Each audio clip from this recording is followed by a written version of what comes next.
Hello, ഞങ്ങളെല്ലാവരും കൂടെ കുത്തിയോട്ടം കാണാൻ വന്ന് നിൽക്കുക. നമ്മുടെ അടുത്തുള്ള 2 വീടുകളിലായിട്ടുണ്ടായിരുന്നു കുത്തിയോട്ടം. അപ്പോൾ അതിലൊരു വീട്ടിൽ ഞങ്ങൾ കാണാൻ നിൽക്കുന്നത്. സുമ ചേച്ചിയും മാങ്ങളയും പിള്ളേരും ഒക്കെ ഉണ്ടായിരുന്നു. അവരുമായിട്ടാണ് വന്നത് കാണാൻ. ആൾക്കാരൊക്കെ വന്നിട്ടുണ്ട്. ഇപ്പം നമ്മുടെ അമ്പലത്തിൽ ഉത്സവമായിട്ട് അവിടെയും പരിപാടി നടക്കുക. അവിടെയും ഉണ്ട് കുറച്ച് ആൾക്കാർ. അപ്പം ഞങ്ങൾ നിന്ന് കുറച്ച് നേരം കുത്തിയോട്ടമൊക്കെ കണ്ടു. കൊച്ചു പിള്ളേരുടെയൊക്കെയായിരുന്നു കാണുന്നത്.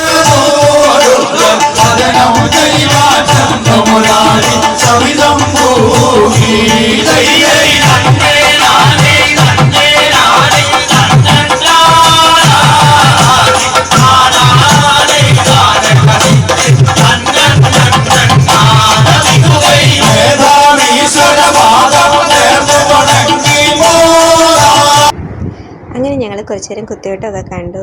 കൊച്ചു പിള്ളേർ ചൂട് വെക്കുന്ന കാണാനൊക്കെ നല്ല ഭംഗിയായിരുന്നു. അങ്ങനെ കണ്ടതിന് ശേഷം ഞങ്ങൾ പിന്നെ ആഹാരം കഴിക്കാൻ വേണ്ടി പോയി.